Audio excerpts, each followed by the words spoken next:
6. So we're now heading for stop 7. Just ahead of us and over to the right at the moment, you see the mural on the side of the building. This is by Australian street artist Sam Bates, otherwise known as Smug. This is his modern day depiction of St Mungo carrying out one of his miracles when he brought back to life the dead bird of his teacher St Serf. And at the moment is the area known as College Lands. This was the site of Glasgow University between 1460 and 1870, when it moved to the West End to accommodate the growth of the railways. The university began life back up at the cathedral in 1451. It's the world's 4th oldest English-speaking university, after Oxford, Cambridge and St Andrews. Now, as I said, due to the Mardi Gras March, which has already started, we will be now heading for stop number 7. And we're about to turn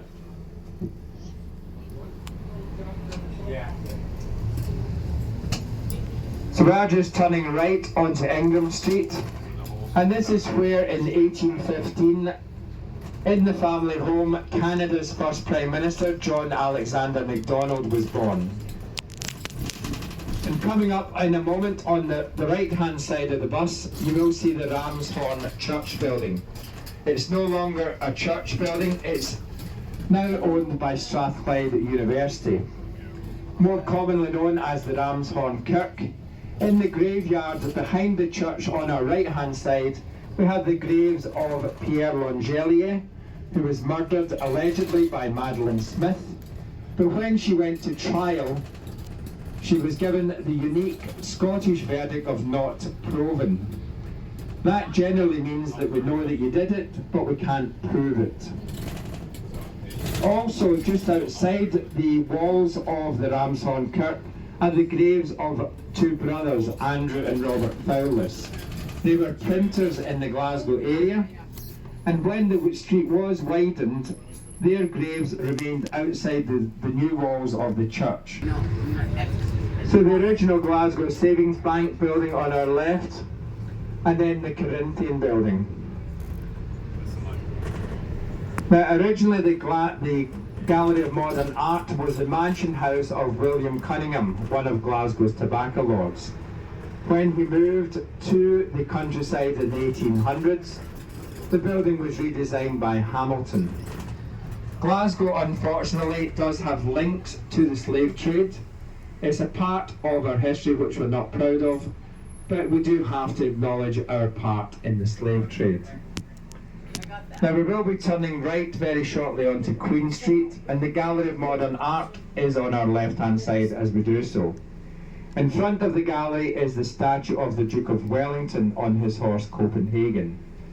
You will notice the traffic cone on the Duke's head.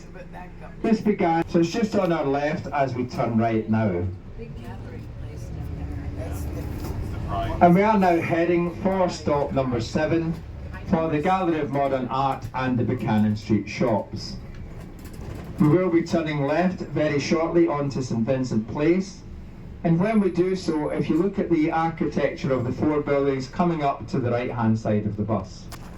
First we have the Cow Scotland in Glasgow, then the White Anchor Line building was home to the shipping company, the Red Citizen building was home to an evening newspaper, and the grey building at the end was home to the Clydesdale Bank. And one thing I always recommend if you're walking through the city centre is to pause and look up at the top of the buildings. There are some great statues and columns at the top of the buildings as well as down here at street level.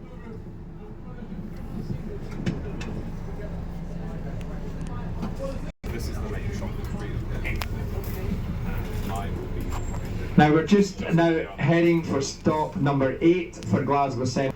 We are just crossing over Buchanan Street, which forms part of the Golden Z of Glasgow shopping. It links with Argyll Street down to the left and Sauchiehall Street up to the right.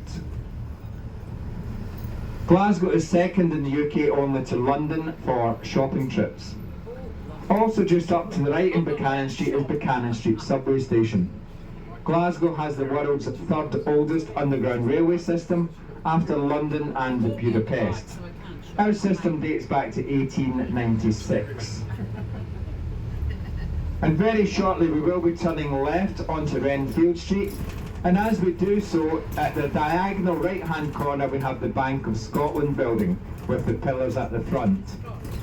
This building can be seen in one of the recent Batman films, but please don't ask me which one, because I've never watched any of them. And shortly we are going to cross over Gordon Street. When the lights change and we proceed, if you look along Gordon Street to the right, you will see the main entrance of Central Station. This is our biggest and busiest station, and it opened here with 8 platforms in 1879.